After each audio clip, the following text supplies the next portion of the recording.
Hi, guys. Welcome to Para Women Radio. I'm Amy. Od-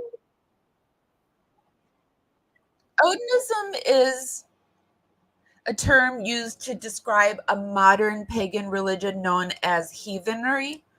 And some say those with race centric beliefs have hijacked this religion and are using it to bastardize an ancient faith system.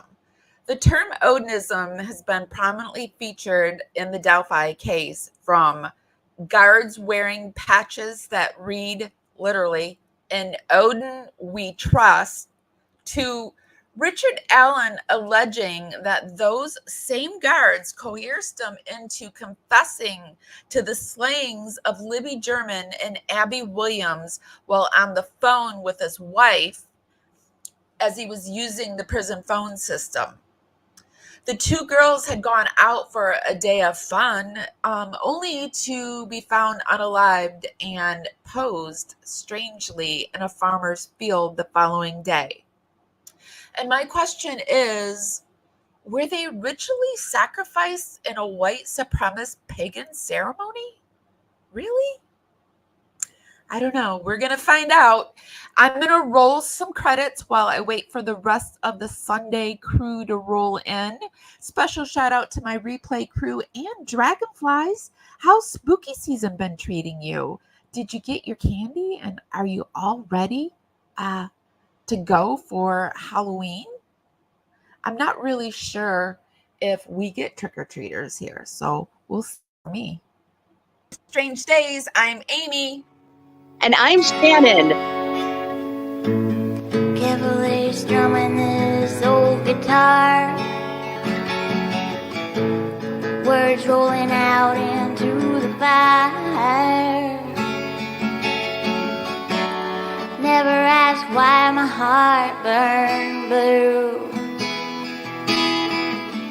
Here in the haze where you inspire me.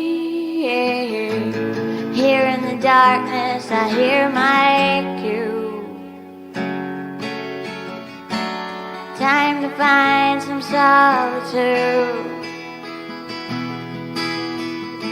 Here where my soul bleeds openly, deep in the heart of sin and you. Here in the blue, I'm falling deep into you. Here in the blue, I'm dancing with you tonight, and it feels fine.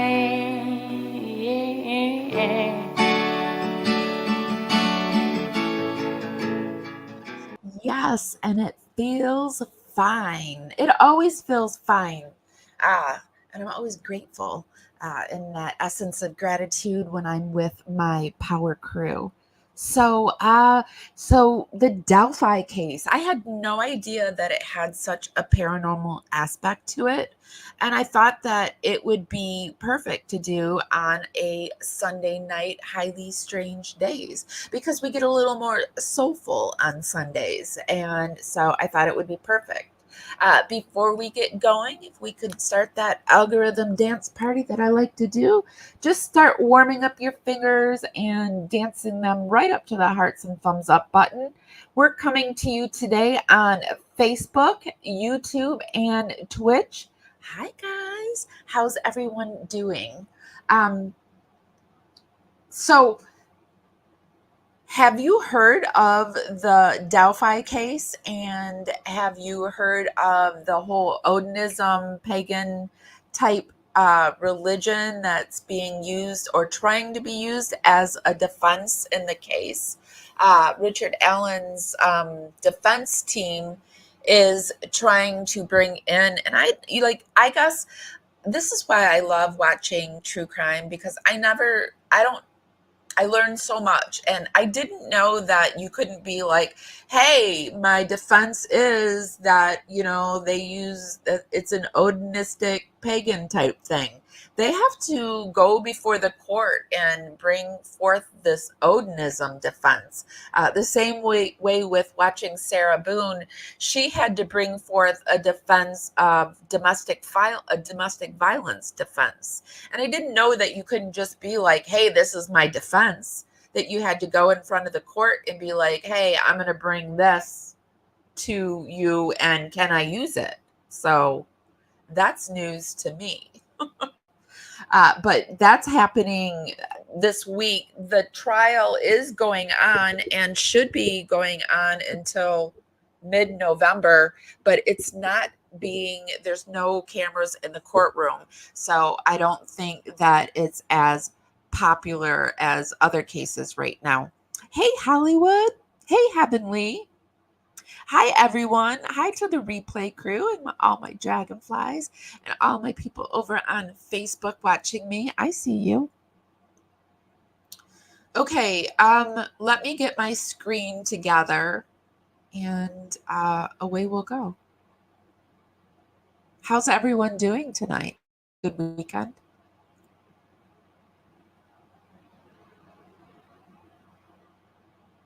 I felt like this weekend was just like any other weekend. I feel like time is speeding up at like a lightning speed. So, how long ago did I do this? Like a year ago, I did a skincare and suspects with Angie from Angela's Aging Essentials. And I thought we could just do a quick update on what the case is all about. This is in actually clips from Libby's family. To Parawoman Radio. I'm Amy, and with me I have Angela from Angela's Aging Essentials. Her link will be down in the comments, so please go visit her and like and subscribe to her channel because it's a great one. So getting back to the Delphi. One thing that both girls really shared was photography and art. So the night before, they were actually painting in their room after having a girls' night. We all kind of hung out downstairs. We were watching movies with some of my friends, and it was just a really good night. And that's kind of how it always was when Abby was over. It just shows that the girls were just such nice girls. And they were girls. They were young girls. Yes, there is this rumor about the Anthony shots. And, that night, that was when they talked to him. But it was a boy. It was a young boy. And they were girls that were starting to bloom. And that's what happens. Amy, that's talking about volleyball and softball. My daughter plays volleyball and softball, and it just it just kind of, this case really hits home for a mama like me when you just think that you have two best friends, and they're just going to hang out and, take pictures and just enjoy being able to hang out with one another, enjoy each other's company, and then to just think that that there's that person that has that malicious intent that is just lurking, just literally lurking.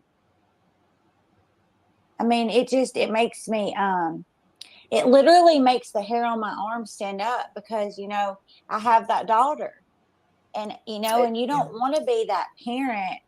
Yeah, that's just. Angie is a girl mom. I'm like surrounded by friends that have daughters, and she's a girl mom, and she's in, as moms should be, whether you're a girl mom, boy mom, or split mom, but she's fiercely protective of her children. And I think this case is a hard one because the girls just went out to take photos on a bridge in town, and they were 12, and I think 12, one was 12 or 13, and between the ages of 12 and 14 or 15.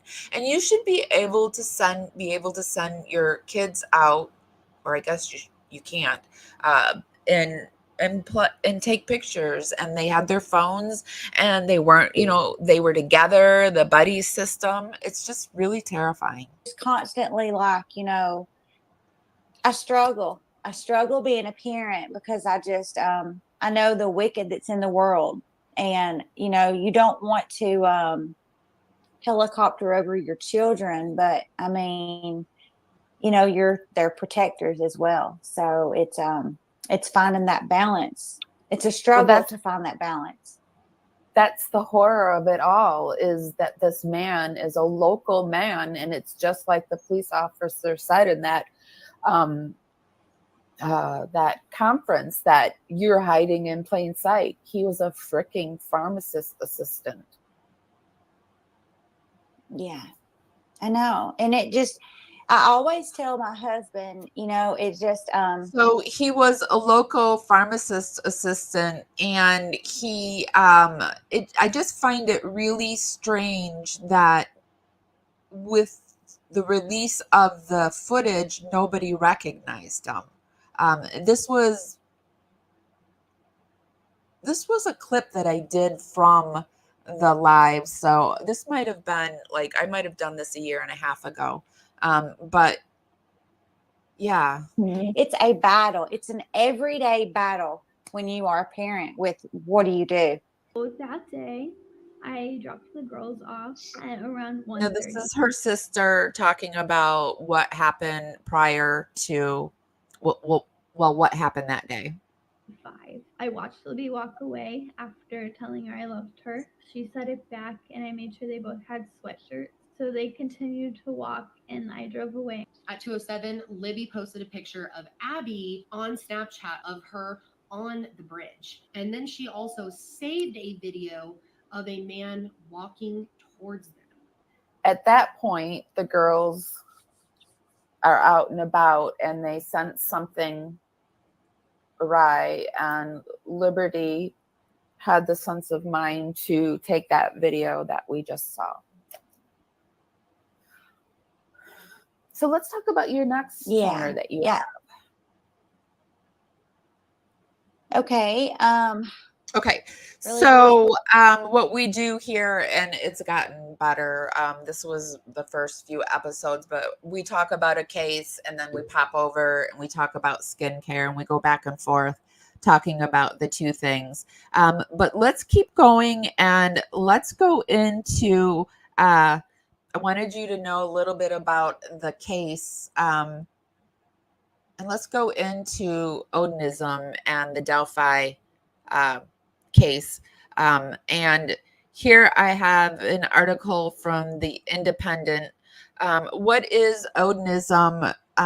In the Delphi unaliving suspects claims a pagan cult is behind the killings. Hi, Candy. How are you doing?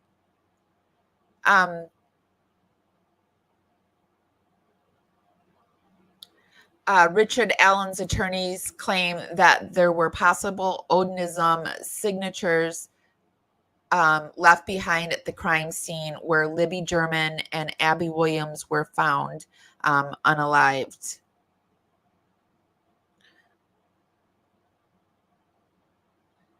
The notorious Delphi murder case has taken several shocking twists over the years, like when accused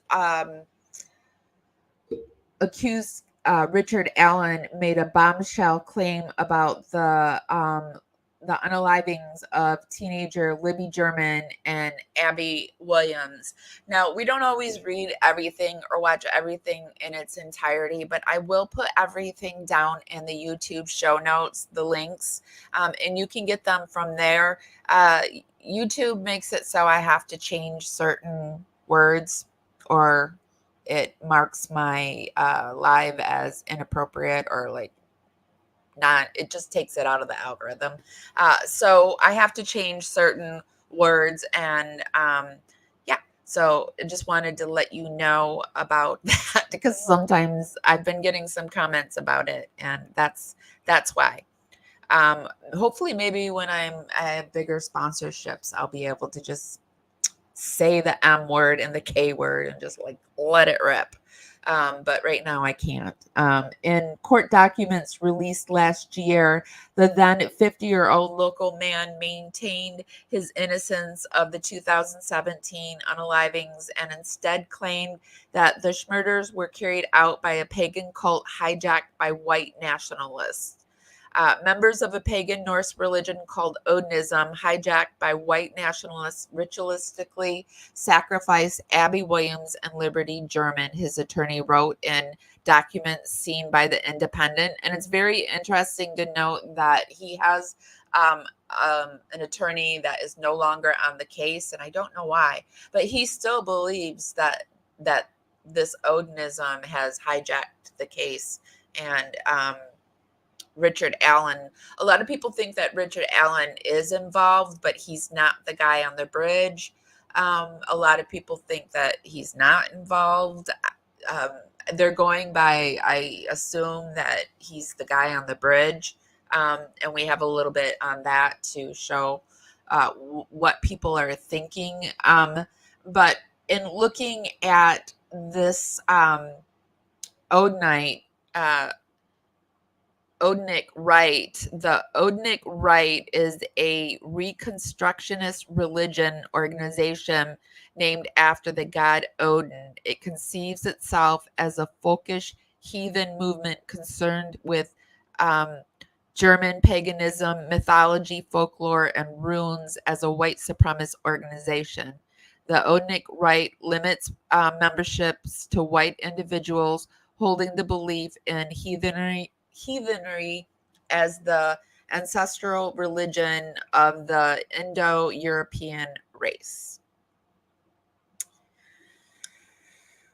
So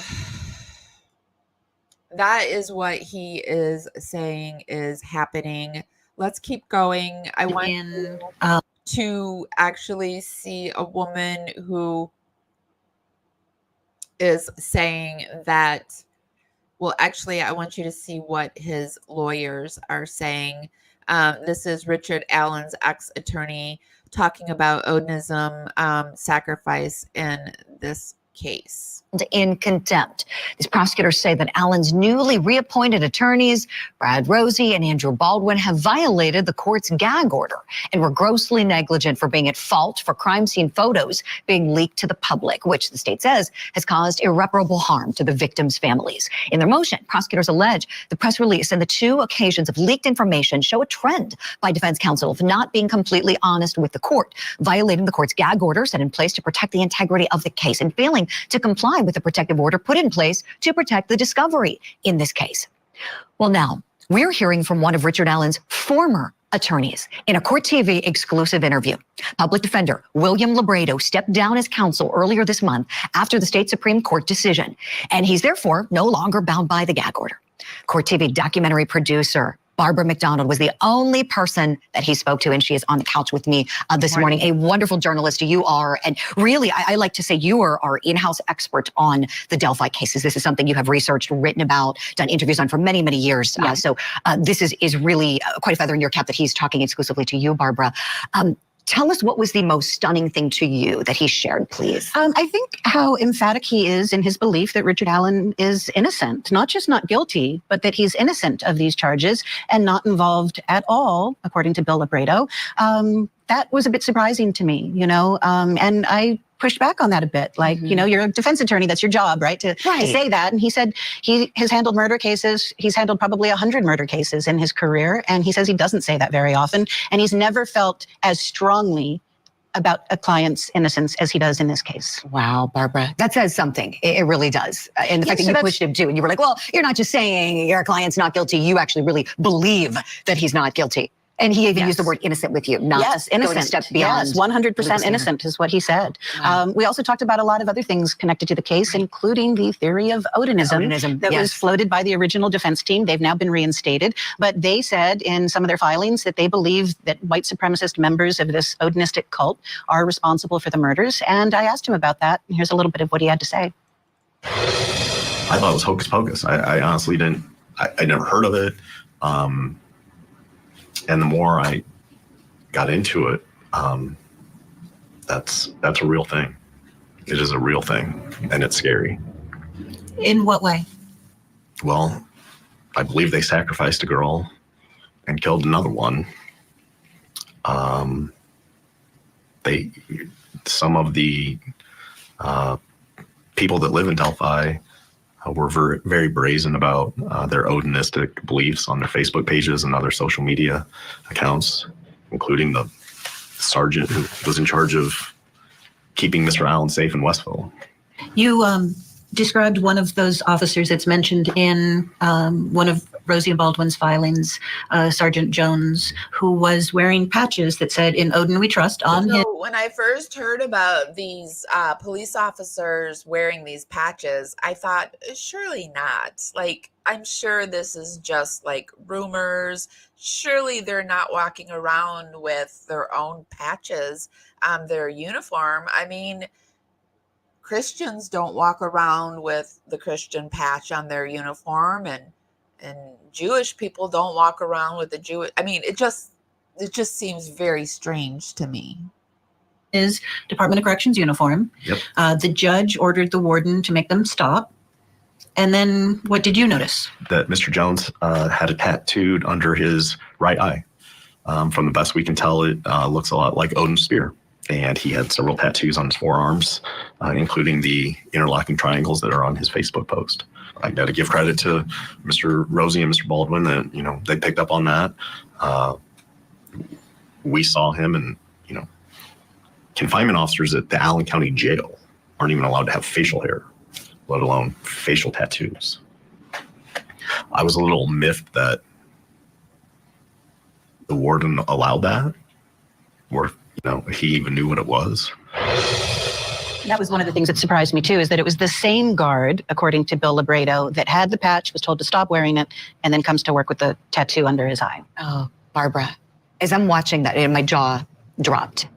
Something else that's interesting that you asked him about. So he was told to stop wearing the patch. So he stops wearing the patch, and he comes with a tattoo, like not on his arm, not on his finger, not on his, I don't know, neck, under his eye. Under his eye. And this is a guard at a prison. A guard at a prison. When he's telling you he believes in that legal theory, he wasn't the first attorney to put it forward. As you know, it was the first set of defense attorneys who are now back currently Richard Allen's defense attorneys. And as we know, attorneys don't always agree on a legal theory in a case. To me, that really says something, that there may be some substantive value in it. Your thoughts? Yeah, and he said that, their defense strategy would have been probably a little bit different than Rosie and Baldwin, but not too different. They were also preparing a Frank's memo for a Frank's hearing, alleging that there were, problems with the information that was used to obtain the search warrant for Richard Allen's home. So it sounds like they were following a similar path, if not, not identical, but a similar path for sure. Close, right? With the Odinism theory being at the heart, that someone else carried this out, and that this brutal killing of those beautiful children was done by someone practicing exactly. Odinism. And that's what, I think when that first Odin memo dropped, we were all like, Odinism, what is that, right? And I think for a lot of people, it was, there's no way that could be true. And this is somebody who looked into it, who at first said, no, I don't buy that either. But then after getting into the case, I was like that too when I first heard it. And I had heard like it was a ritualistic sacrifice like a while ago. And I was like, oh, come on. I'm so sure. Like, I'm so sick of it. I think that one West Memphis 3 case really did it for me with the pagan sacrifice thing. But in doing the research and all the connections, and there seems to be like a real Odinistic following in that group, because even one of the reporters said they were like reporting on the case, and they were sitting in Delphi, Indiana, and this Jeep Wrangler pulls up in front of them and has an Odin thing on its wheel well, and you wouldn't know that's what you're looking for. She said she wouldn't have known that's what they were looking for, or maybe it was a man, I don't remember. They said they wouldn't have known what they were looking for if they weren't out researching the case. And up pulls this Jeep with this on its wheel well. It's just and it had like the Thor's I'm sorry, I'm not a Marvel or I don't know DC comic, Thor's hammer. Is it called a hammer that he has? Pickaxe? I don't know.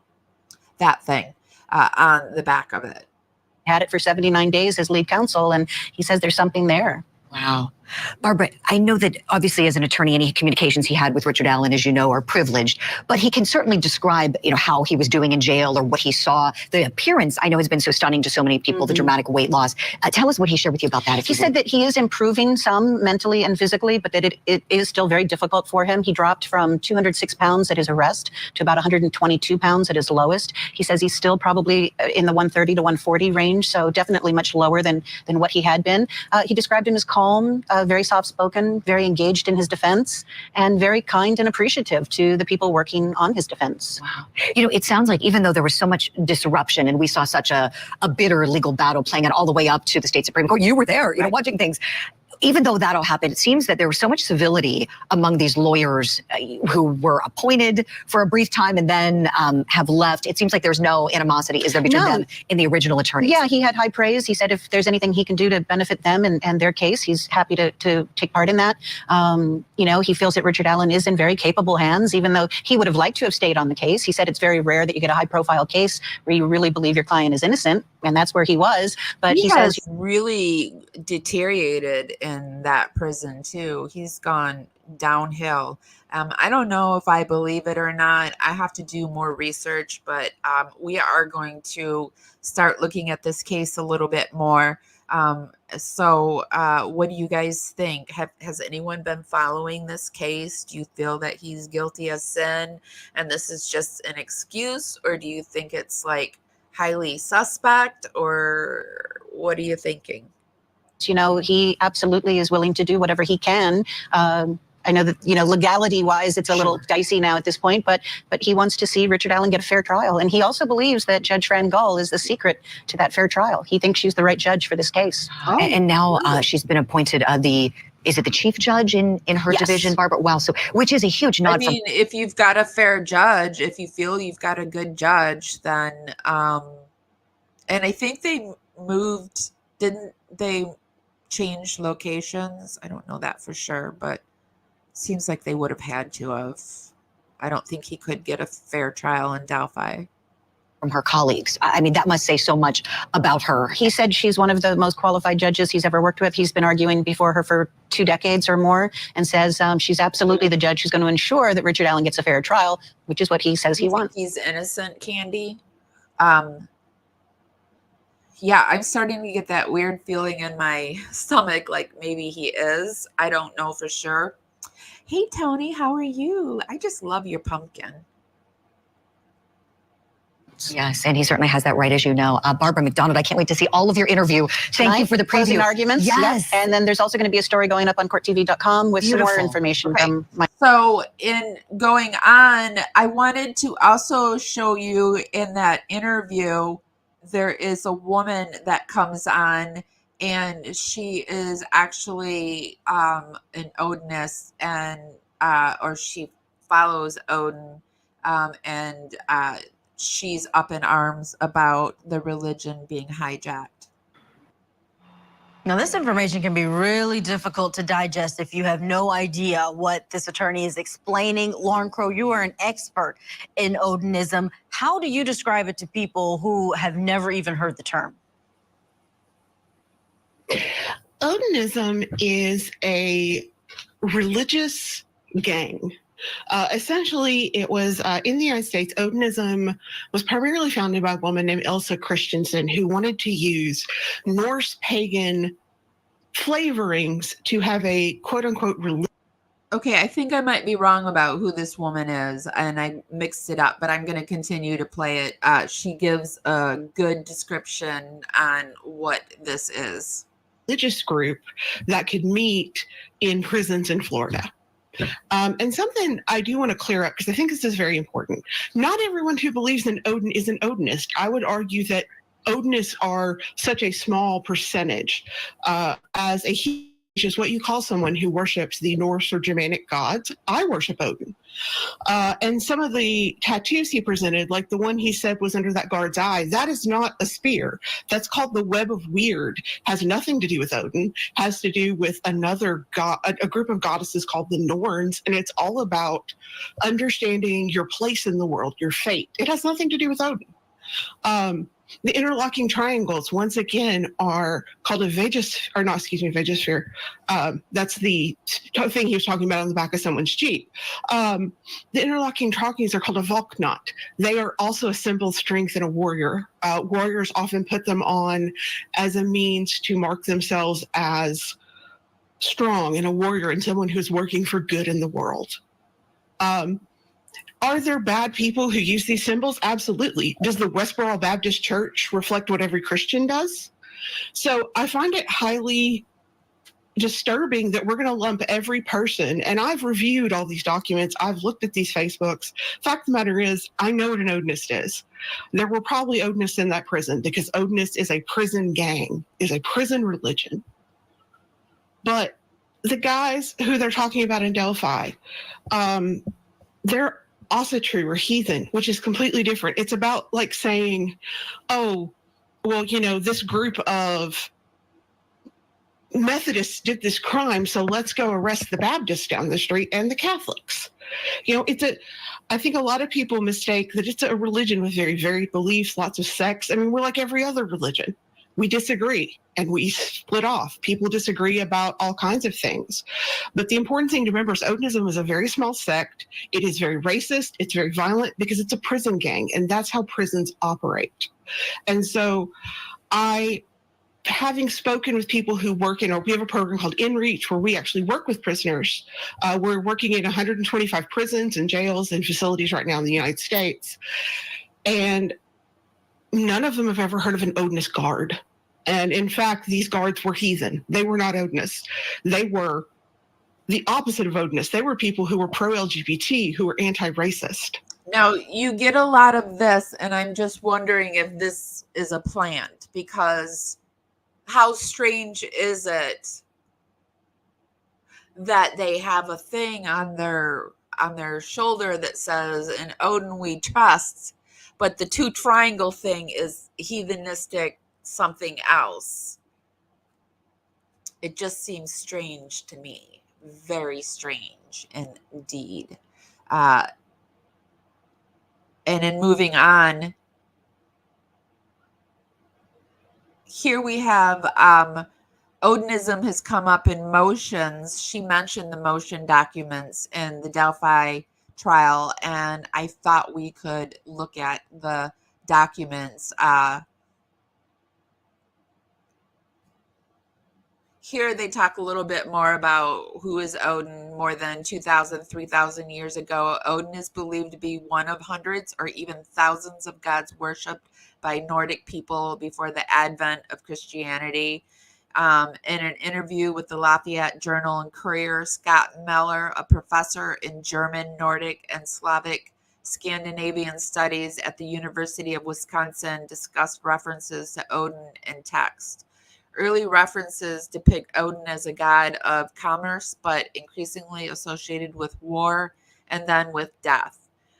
Few texts reference the practice of Odinism. Meller said that they were written by Christians whose misunderstandings of pagan religions led to exaggerations. No real evidence exists that human sacrifices were made to Odin. He said what sacrifices there were, we think those were willing sacrifices, but we're not sure about that.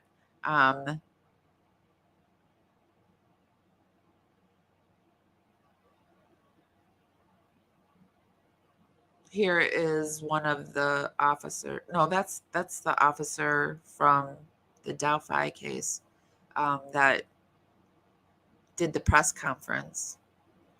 How is Odinism associated with the Schmurders? The memorandum claims that evidence of the crime scene supports Odinistic practices, including symbols in the form of runes.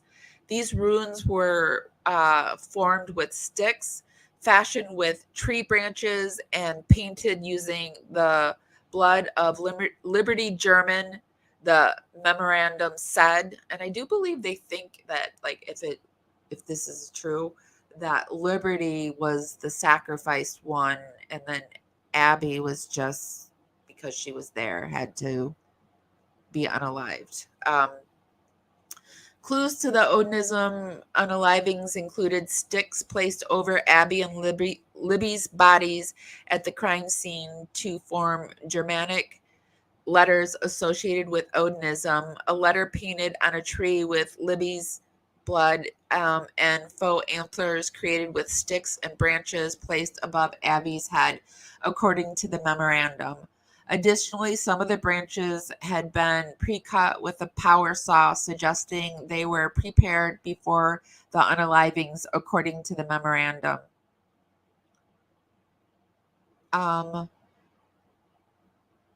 So they still are arguing to get this in, I think. The court will not permit the evidence submitted by the defense in support of their arguments regarding third-party perpetrators in the trial of the case of this cause, as the probative value of such evidence is greatly outweighed by confusion of the issues and its potential to mislead the jury. Gull wrote in her order. Gull did not close the door entirely on Allen's defense, noting the court will allow Allen's attorney to argue during trial why the evidence should be admitted. These offers of proof are done outside of the presence of jurors. Now, the defense did a new motion during the trial because apparently they feel like the state opened the door, and common sense logic. Oh, let me make sure you're seeing it. I just clicked really fast there. Okay. Common sense logic and reason, defense files new motion to allow their Odinism theory in the trial. Richard Allen's attorneys say Abby Williams and Libby German may have been part of a ritual unaliving. They need the special judge's permission to tell the jury.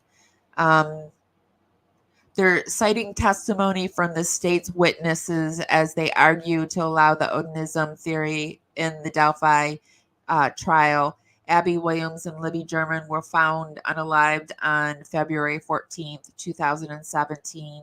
It's got to be hard when it's always hard, period. But when it lands on a holiday, then that's all you think about. It just seems like, and everybody's thinking about love and hearts, and that's got to be rough. The defense team believes that the crime scene shows clear signs of ritual unaliving, the point to a branch of Norse paganism. The state has argued that investigators dismissed that theory and successfully argued for Special Judge Francis Gull to block the defense from telling the jury about their alternative Schmurder theory. In the few filings on 8:50 a.m. on October 23rd, the defense is asking again permission to tell the jury about the theory. The defense attorneys cited testimony on Tuesday, October 22nd, that Indiana State Police crime scene investigator Brian Olihey gave that the sticks over the bodies of Abby and Libby were meant to hide their bodies. That's what they're saying. They're just saying that these sticks placed on them were like to hide them. Sticks that you could see, right? Like they were just sticks. They appeared to be placed there by an individual, Ohe said, noting it seemed to be an attempt at concealment, but they were not completely covered. According to the filings by the defense team, the sticks on the girls appear to be arranged in a pattern arrangement, or at a minimum using a person's own eyeballs. Common sense, logic, and reason could cause a reasonable person to believe that the sticks were formed into some pattern arrangement and weren't being used to conceal the bodies. The defense also wants to allow testimony from Dr. Dawn Perlmutter, who is an expert on Odinism.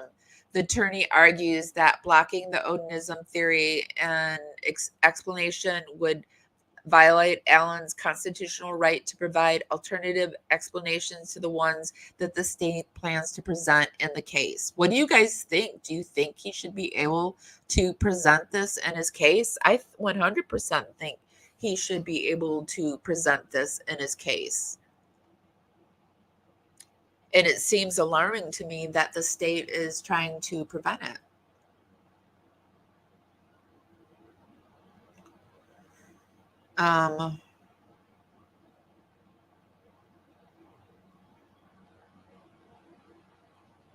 Here, this one goes into a little more on Odinism, and that it's been around in the American far white supremacist world for decades, but with different strata in regards to whether some folks just get a tattoo of these gods or symbols, or if they fully adhere to it.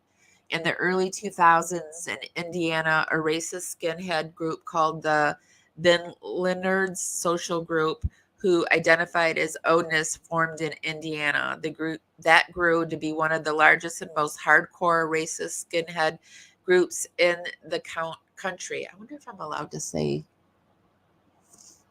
skin skull. I'm going to say skin skull from now on, just in case.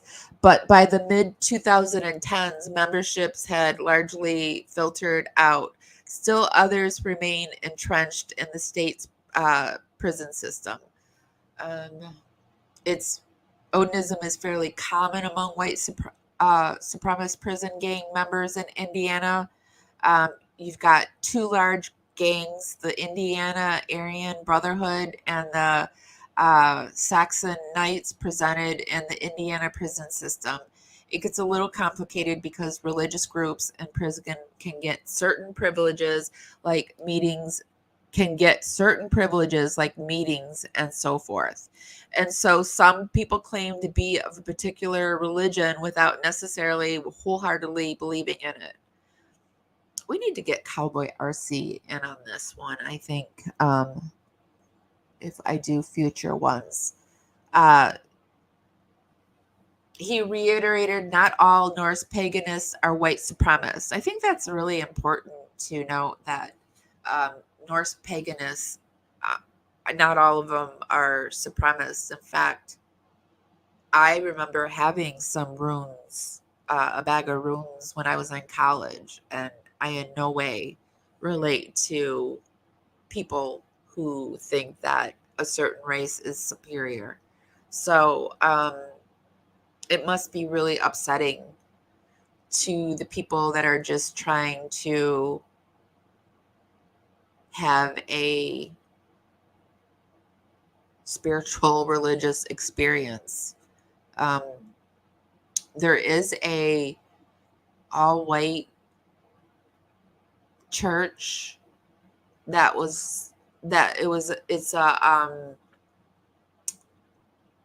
didn't call them Odinists, but they called them something else. But they had a lot of the same symbols. It was this Norse pagan, and they bought a church in Michigan, and the town allowed it because they can't stop it. They said, I think they could stop it, just not sell to them. But yeah, seems to be something that is that happens in the Midwest, because I know, I was going to ask Shannon, it's her birthday. Happy birthday, Shannon, 50 years old. And she had quite a weekend, and so she's all partied out and couldn't make it. Sorry, I forgot to say that at the beginning. But in the small town where I met Shannon, it was in Hillsdale County. I think Timothy McVeigh and, the Oklahoma bombing people, they practice their stuff, their maneuvers very close to where I was. And there was a real fear in some people's, don't go on their yard because there's bombs planted in there. It's a thing. It really is a thing. I wanted to talk to her about that, but she's not here tonight. So I definitely think this is a possibility. But let's keep going. You know, I like to hit Reddit, so I wanted to see what they were saying over on Reddit. And this person says, why Odinism? Just my opinion, but I think this is why they chose the Odin angle over the better reasonable doubt. The Franks motion, which was essentially a press release to drop the seed of doubt and then expose the Odin theory ahead of time, also gives an example of how the defense believes Odin worshipping guards forced Alan to call his wife and confess to unaliving Libby and Abby, which he did. Something prosecutors say Alan did prior to speaking with his lawyers, which makes no sense to me why this man would call his wife on a prison phone knowing it was recorded. I just think that's highly suspect, even without a lawyer, you would think. But Richard says that even when he talks to his lawyer, those guards are always in earshot, and they're not supposed to be. So this person calls up this part, and it says, attorney visits between Richard and his defense team. Most of the time, if not every time, it was Sergeant Jones or Sergeant Robinson bringing the handheld camcorder to the visit. Corrections officers even required that Richard Allen be positioned facing the window where the corrections officer was videotaping the attorney visits with a handheld camcorder. This positioning of Richard Allen's body would allow the corrections officer to videotape Richard Allen's mouth as he talked to his attorneys. Richard would therefore not be able to privately discuss anything with his attorneys, such as the guards are telling me that my wife and family will be unalived unless I call my wife and tell her that I unalived those girls. Instead, a mentally defeated Richard Allen would continually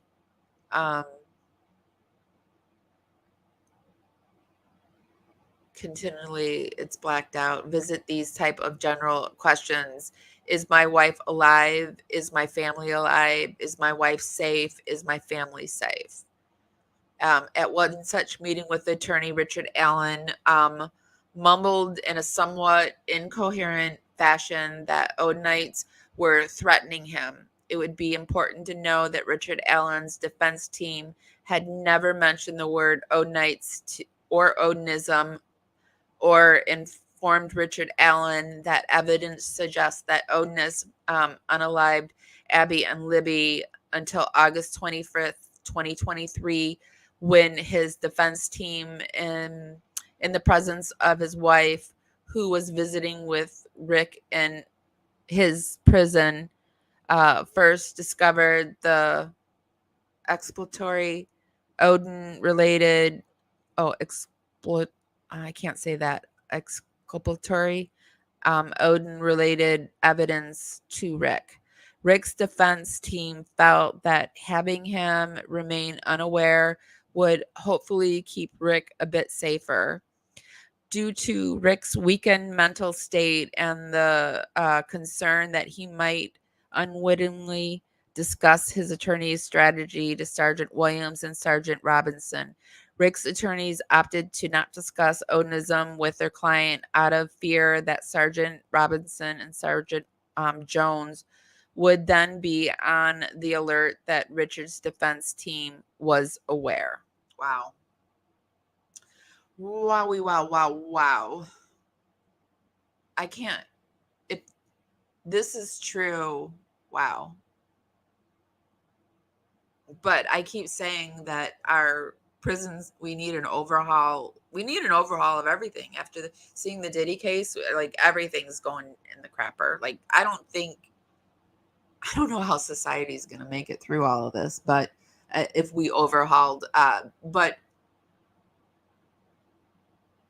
it's got to change. I can't believe that this is happening, that he's not allowed to bring this forth.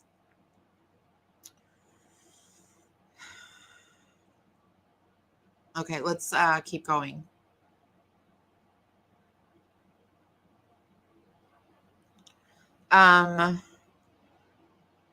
Let's see what people are saying. More like, would he ask if his wife is alive? He talks to her on the phone and confessed to her. Apparently, he wouldn't take her calls for some time. If he was really worried about his family, why did he avoid talking to his wife? Well, maybe he thought it'd be safer for her not to talk to her. I get that the footnotes say this isn't what he actually said or asked, but seems to cancel out what the defense is trying to say here. Because the defense knows there are a lot of people who would have read that as a fact, as if it had happened. They even put it in quotes and then used the tiny font, to be honest.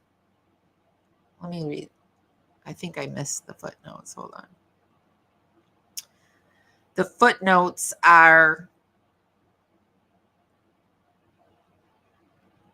to be clear, up to this point, Richard Allen had never spoken those words to his attorney. The point is that the Westville guards had made the privacy needed for Richard to have the type of private conversations with his attorney very difficult and perhaps not worth the risk if you are Richard Allen. That's the footnote.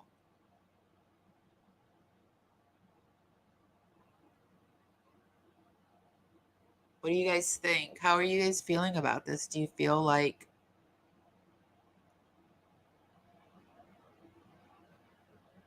that he's getting an unfair trial?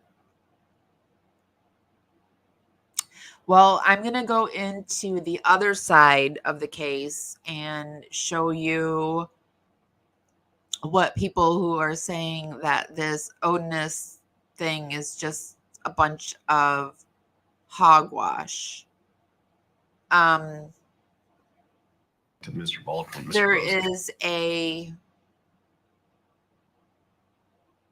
channel called Profiling Evil who has Richard Allen evidence, 10 reasons to consider. So be sure to give this live a thumbs up. Check to see if you're subscribed. And if you're not subscribed, why are you not subscribed? I would really, really, really love to have you as a power subscriber. And if you really like my content, be sure to become a dragonfly over on YouTube, and that's our membership, and it's $2.99 a month. I release all my videos early. We have special emojis over in the chat room. I kind of share things ahead of time with my dragonflies, and I go live sometimes just for the dragonflies. It's a way that I can support you guys and give you more content, and it's a way for you to support our channel. It's $2.99 a month, and I would love to have you. Number one, Richard Allen acknowledged to police that he was, in fact, on the Mononhai Bridge Trail on the day of the murders. Number two, he told investigators that he was wearing jeans and a blue or maybe black Carhartt jacket. Same day, on the day that he walked the Mononhai Bridge and he saw the girls. Allen's wife also confirmed that he owned a blue Cardiff jacket, and I believe it was recovered when the search warrant was served. Number three, a vehicle resembling Allen's 2016 Ford Focus was observed near the trail on the same day the murders occurred. Now, that places him there. Number four, in an October 13, 2022 interview, Allen admitted again that he saw Abby and Libby on the trails east of the Freedom Bridge. And number five, right off the bat, witnesses reported seeing a man who resembled Allen in muddy and bloody clothing on the Mononhai Bridge Trail. Hey, and since I'm fired up, let me just add the sixth one. On the victim's phone, that mobile phone that captured images of the bridge guy, one of the victims reportedly mentions the word gun as the man approaches. Now, these are all confirmed facts that have come out during the investigation or revealed either through the arrest affidavit or statements made by police or other people in a position of authority. But it doesn't end there. Police also released information about the crime scenes, revealing that there were multiple crime scenes in this case. For instance, we can now theorize with some confidence that the initial contact site was near the bridge when the video was captured with the suspect, the bridge guy, and the victim's realization that the person had a weapon. That's going to be up to you to decide if you believe that that's really what was said on the video or not. Now, there are many true crime junkies out there who say one person couldn't have controlled both girls in this crime scene. I just disagree. I've seen evidence in too many cases where that is exactly what happened. I mean, imagine the debilitating fear that the girls might have experienced when they were facing a calm man who, again, was very calm and deliberate in his commands, a commanding person. I think that a single man could wrangle two young girls, definitely, because their brain isn't developed. They're still, he's a man, he's an adult coming at them. They probably might have even, if it's Richard Allen, recognized them from the pharmacy. And he had a pew-pew with them. I mean, come on. But not only that, he was pointing a firearm at them. Predators count on our goodness in these kinds of situations, knowing that most of us wouldn't intentionally hurt another human being. In fact, what happens is we vicariously place our own value system on the predator, thinking, hey, I wouldn't hurt anyone, so maybe this guy isn't going to hurt me. Now, predators, on the other hand, will use guile to convince their victims to become more compliant. We end up complying because we hope it will mitigate the predator's anger and get them on their way, including we at times are willing to allow a predator to control us, perhaps tie us up or anything else, just in hopes that they will, in fact, go away. But once the predator has control emotionally and physically, they can do whatever they want for as long as they want, or at least as long as they feel safe. I was asked by Vinnie Politan about this list of evidence in the case, and our discussion kind of moved toward the unspent bullet that was recovered at the murder scene next to the victims. Now, Vinnie goes through some of these points that I've talked about, but there was a lot of back and forth about the value of that ballistic comparison. Just keep this in mind, folks. I know there are arguments on both sides. If that was the only piece of evidence piling up against Richard Allen, I might agree with you that it's pretty shaky. But when we look at the totality of the evidence that's being stacked in the state's favor, I think it's pretty darn convincing. And that brings me to number 7 on my list of reasons of why Richard Allen might be found guilty of the murders of Abby and Libby. And to do that, talking about the bullet, let's watch that discussion on Court TV last night. All right, we're going to bring in some more guests to join me and Barbara here. Joining us in Orange County, California, the author of Forest for the Trees, a book about the Delphi murders, investigative producer Chris Todd, and in Salt Lake City, Utah, retired police commander, religious cult expert, host of the Profiling Evil podcast, and the author of the book. And it's okay if you guys don't know much about this case. You know, I've only talked about it once on this channel, and that was over a year ago. So we're just introducing it to you tonight, and then hopefully next Sunday we can talk a little bit more about Odinism and runes, and we'll know more. I'll have done more research on this as well. Deceived, an investigation into the Zion Society cult. Mike King is here. All right, Mike King. Here's the evidence, right? Because he's arrested because they believe they have evidence in the case. It's not like, oh, let's just, hey, he's at CVS, let's get that guy. Richard Allen told police he was on the trail the day Abby and Libby went missing. Richard Allen's description of the clothing he was wearing that day matches the clothing of the suspect in the video on the victim's phone. A vehicle resembling Allen's 2016 Ford Focus was observed near the trail. Richard Allen says that he's not an Odinist. Heavenly asks, so is Richard Allen an Odinist himself? That's my question now. He says he's not. I've also seen people that are like saying that he is, and he's part of this ritual, and we're going to look at in just a second the bridge guy, and there's people saying that he's not the bridge guy. And the bridge guy is this guy right here. There's a video of this guy on the bridge approaches the two girls because Abby had the presence of mind to film this. And then she put it in her pocket. And so I think they have a lot of audio on this case, which I wish we could hear. I think I did see the leaked photos of them, but what I saw were they were You know how they black out the shape of the body? That's what I saw. Don't remember where around to go. 1:30, and the Indiana State Police Lab determined an unspent round found near the victims' bodies had been cycled through Richard Allen's Sig Sauer model P226, which apparently he kept for all those years, according to prosecutors. Your thoughts about the strength of that case based on that evidence? I'd like to Take hear into his account voice. how can all these things happen? And we've talked about circumstantial evidence in these kinds of cases before. And I don't know whether Richard Allen's responsible for this or not, but I do know that you just named 5 things that are incredibly coincidental that he would happen to be in the same place at the same time. And when we get to see the ballistics on this unspent round that was cycled through, I don't know if that means that it's an artifact of scraping on the sides of the cartridge itself that is the artifact. If there was an actual attempt to fire that bullet and there's indentations on the firing pin, but it was a misfire, it's going to be really important when that thing comes into court and they're both sides shouting out at the top of their lungs that is that kind of a comparison is of no value, and others saying it absolutely is. But if you've got markings that gun is the only gun on the earth that will make, and those end up on those cartridges that are found next to the bodies, that's incredibly powerful evidence. Now, I want to put this up on the screen because there is one other piece of evidence I think is something that needs to be explained. On April 3rd, 2023, Richard Allen made a phone call to his wife, Kathy Allen, and this is while he's locked up. In that phone call, Richard Allen admits several times that he killed Abby and Libby. Investigators had the phone call transcribed, and the transcription confirms that Richard Allen admits that he committed the murders of Abigail Williams and Liberty German. He admits several times within the phone call that he committed the offenses as charged. His wife, Kathy Allen, ends the phone call abruptly. Barbara McDonald, what did William... It actually is the same guy, but he's deteriorated. He's lost a ton of weight, like a ton of weight. I would say, I don't know, at least 70 pounds, 80 pounds. Brado have to say about that?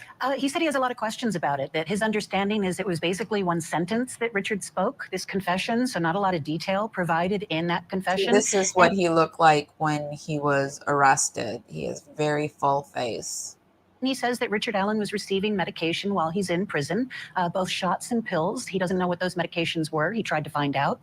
And so he has a lot of questions about what all was going on.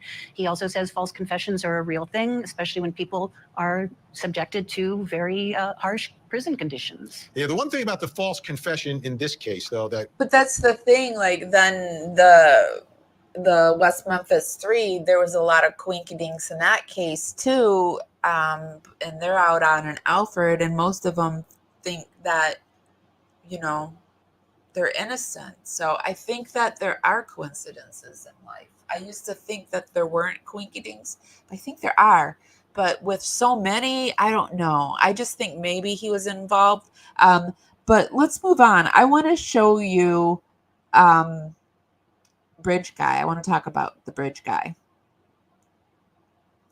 So the jurors saw the Bridge Guy video, and they heard from witnesses who said they saw him on October 22nd. Abby Williams, wearing a sweater, jeans, sneakers, and a messy bun, walks along the Mohai Bridge. Her best friend, Libby German, has crossed ahead of her and records Abby with her phone. In the background, not far behind Abby, is a man who, in a blue shirt and blue jeans, who would later become widely known as the Bridge Guy. After Abby reaches the end of the bridge, she pulls ahead of Libby, stepping on some gravel. At one point in the 43-second video, one of the girls says, "There's no path, so we have to go down here." Jurors in the trial of Delphi murder suspect Richard Allen on Tuesday saw what prosecutors believe were some of the last moments of the two teenagers who disappeared while traversing the Mohai Bridge Trail on February 3rd. Oh, this one says 13th. As the video was played, Libby, they must have found them on the 14th. As the video was played, Libby's mother, Carrie German Timmons, cried while a relative comforted her. Allen, 52, is facing 2 counts of unaliving. The fourth day of testimony began with a tedious recounting of dozens of pieces of evidence recovered from the crime scene. The day ended with the testimonies from eyewitnesses who reported seeing the bridge guy on the trail, but all gave varying physical descriptions of the man they saw, none of which fit Allen. Police witness bridge guy says down the hill. For years, a grainy zoomed in photo from the video showing the bridge guy walking along the bridge has been one of the most recognizable pieces of evidence in the high profile case. Tuesday's showing was the first time prosecutors revealed a much longer version of the video that showed the man who they allege is Allen following the girls.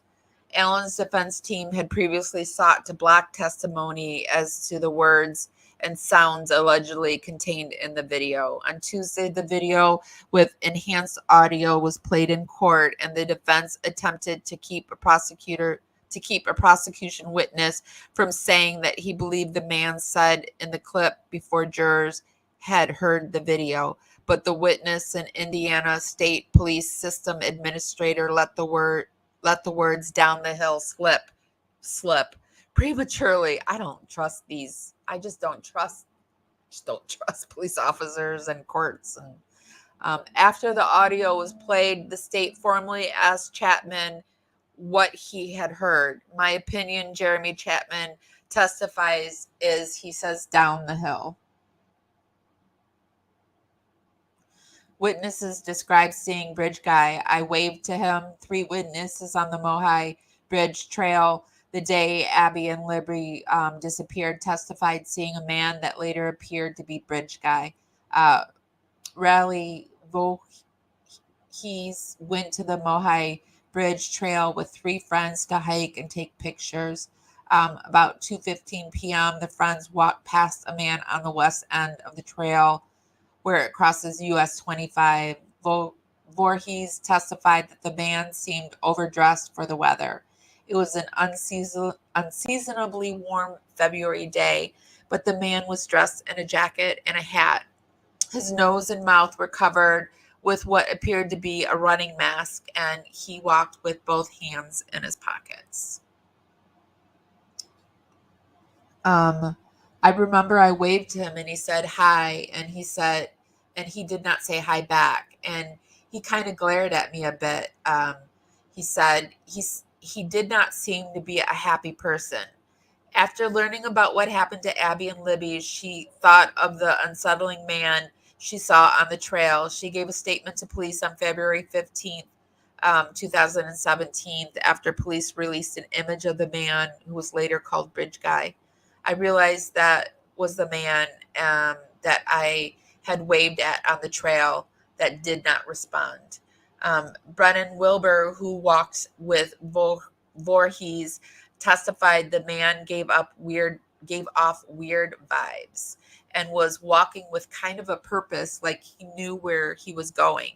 Wilbur was best friends with Kelsey Siebert, Libby's older sister.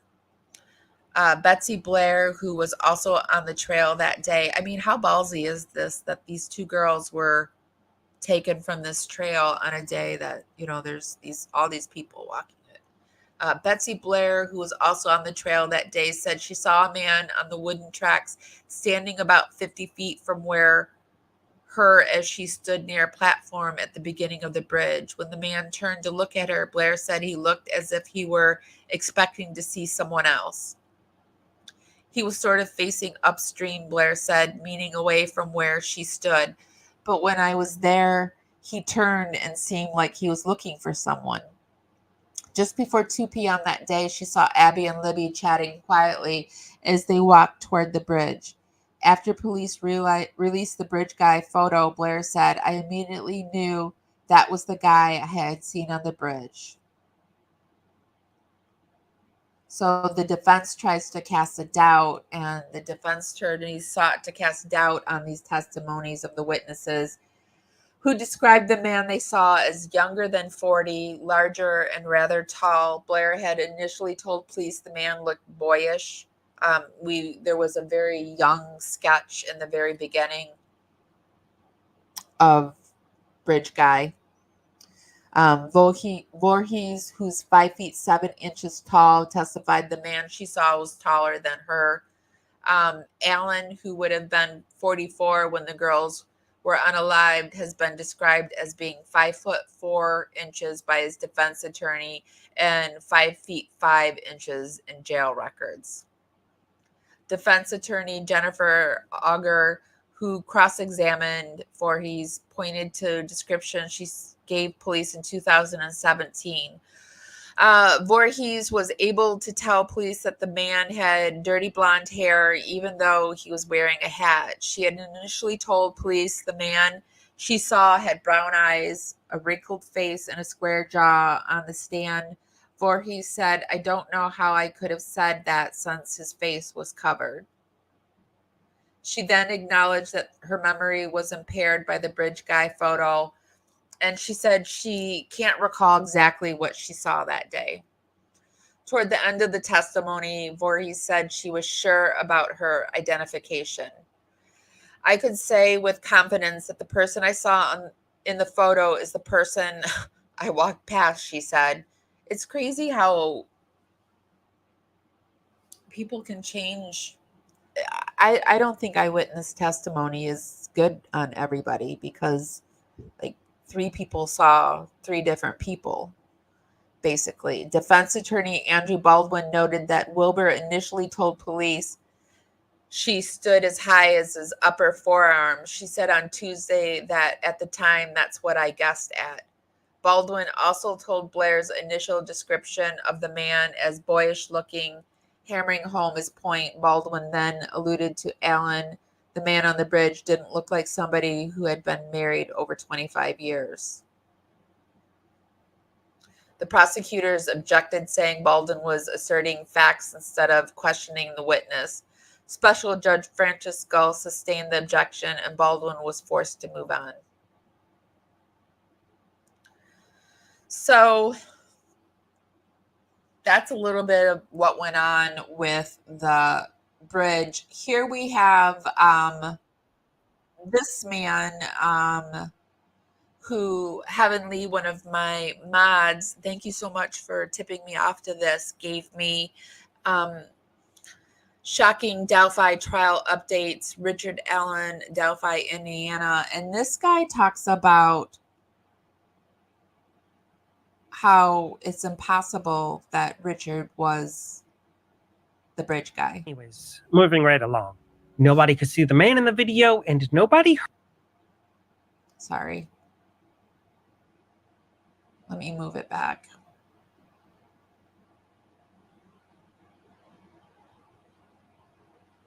He is stating that the guy on the bridge is actually the farmer that the farmer who owned the field that the girls were found in. And this is Crime Circus. Person? Well, of course, all of us were led to believe it was, because that's what they gave us. We thought it was evidence. Now, I want you to think critically and keep an open mind and think about... Move it back a little bit. They create cartoons and animations. This is no secret. It's just what they do. The infamous Bridge Guy video was played for the jury and for the courtroom just days ago. And you know what they saw? An empty bridge. Nothing could be seen, nor could anything be heard.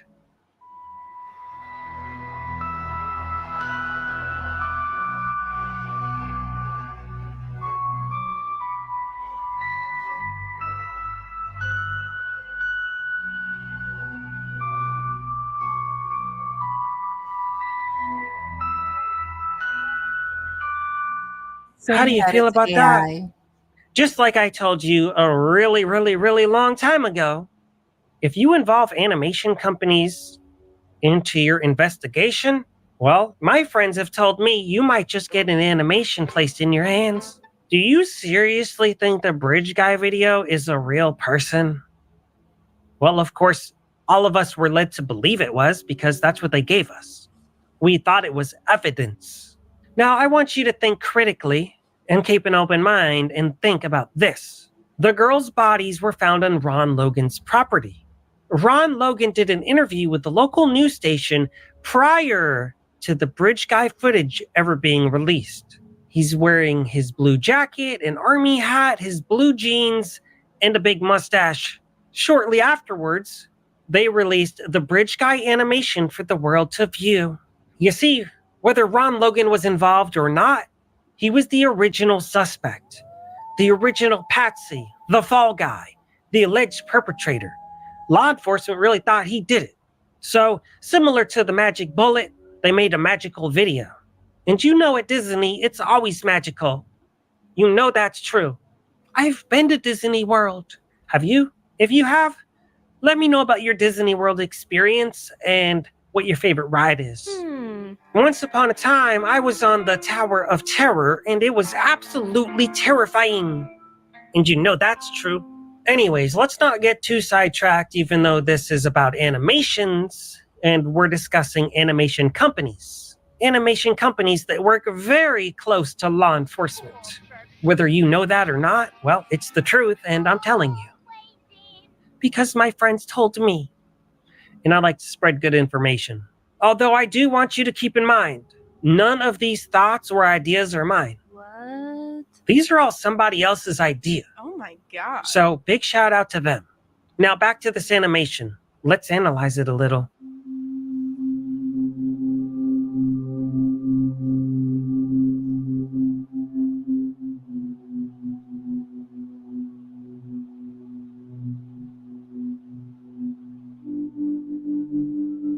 You just cannot believe. Did you not see that? I think it looks a lot like this guy.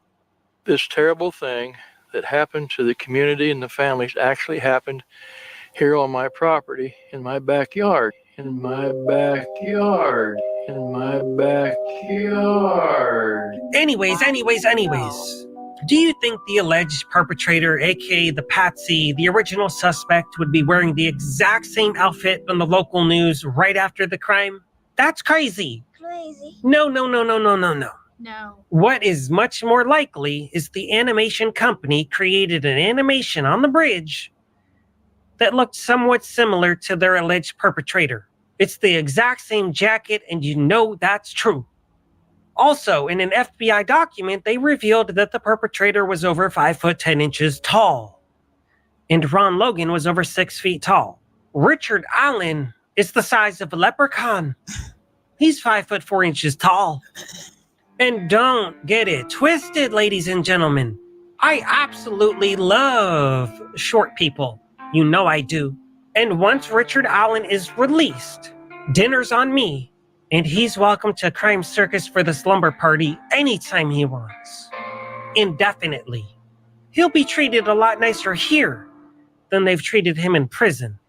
Into my house. So there we go with the down the hill bridge guy. I think it looks a lot like, in fact, if I were forced to choose, I would choose that it's the farmer and not Richard Allen that's down the hill guy on the bridge. If there's more than one person, then Richard Allen probably was waiting at the spot, because the person said that did see the down the hill guy on the bridge said that when he turned and saw them, he looked like he was expecting somebody else. So, or maybe he was expecting younger girls.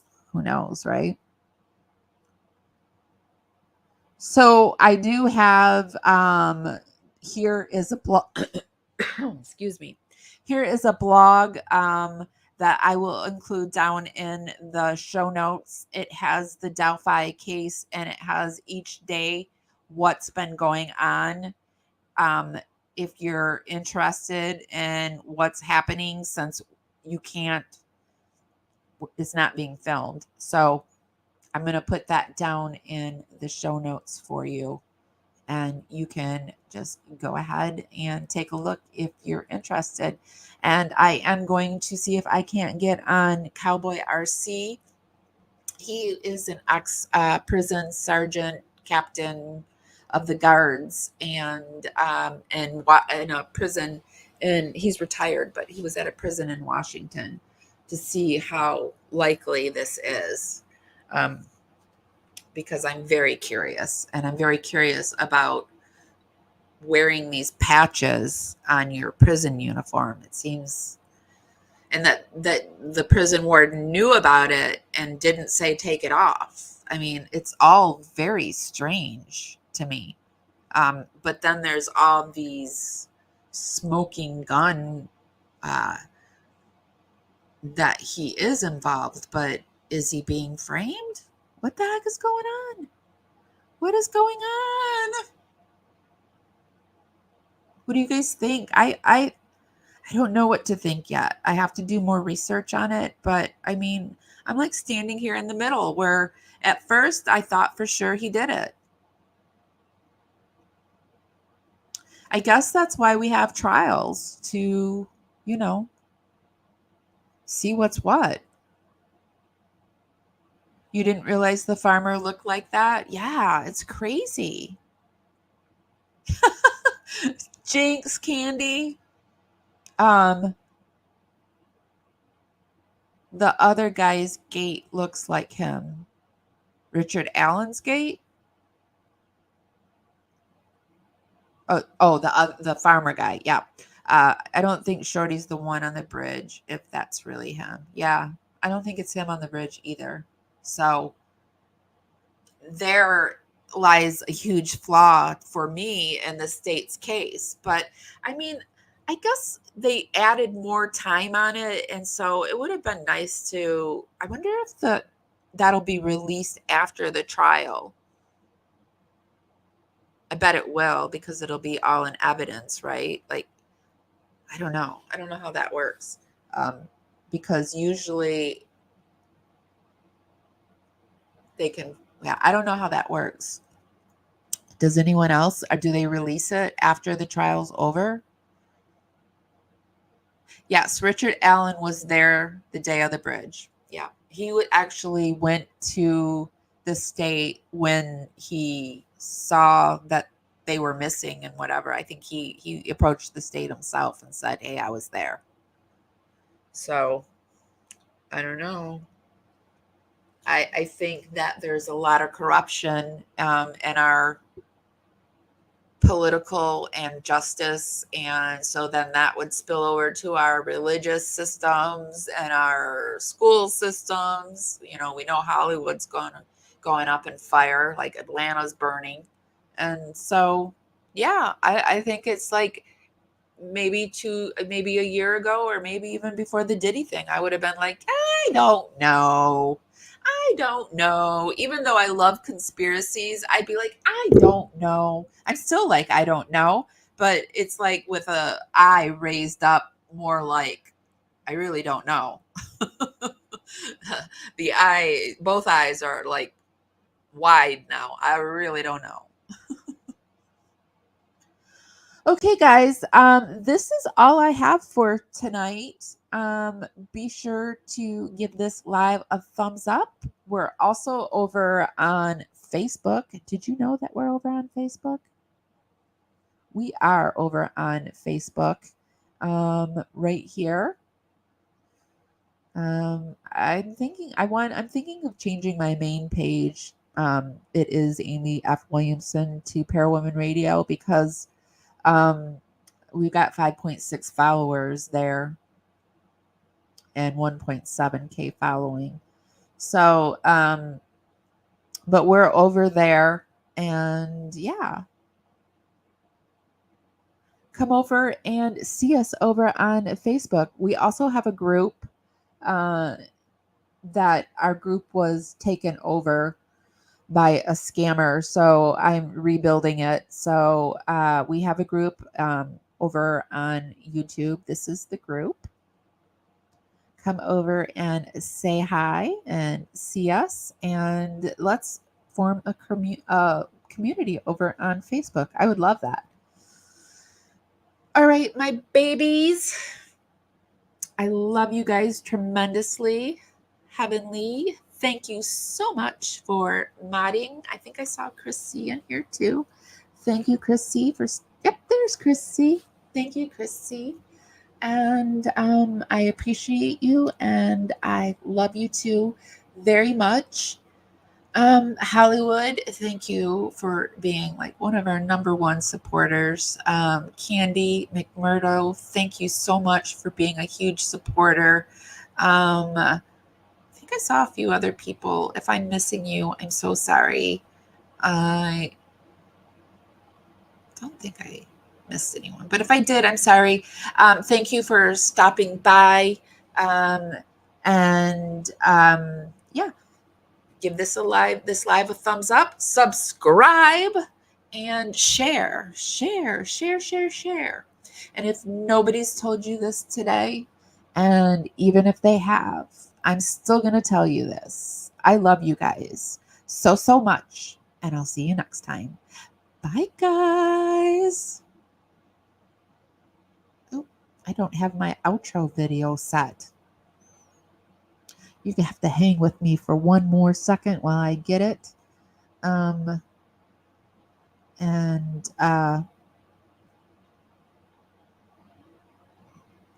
is it? I've been trying to shorten the videos, the opening and close, or the opening videos at least. I've been trying to shorten them. I hope that you've liked them. I don't know if anybody notices, but I do update my opening and closing videos. And yeah, so I'm going to go for sure, for real, if nobody's told you this today. And even if they have, I love you guys so much. And I'll see you next time. Bye, guys. Hi, guys. Welcome to Para Women Radio. I'm Amy.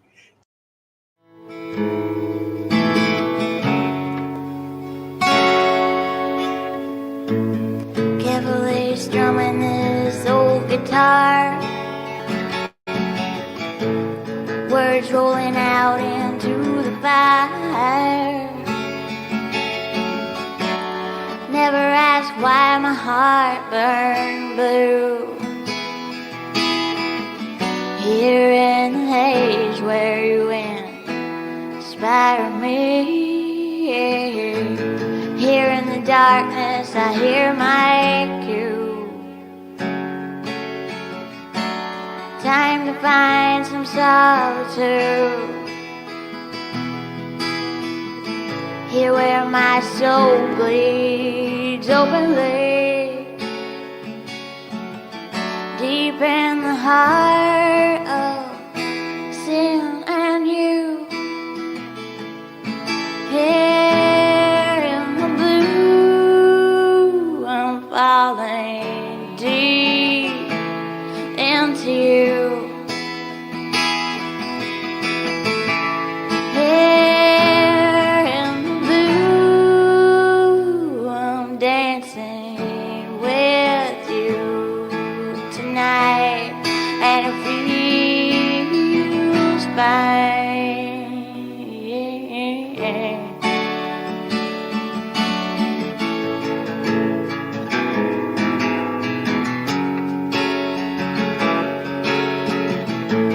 Carefully strumming this old guitar again.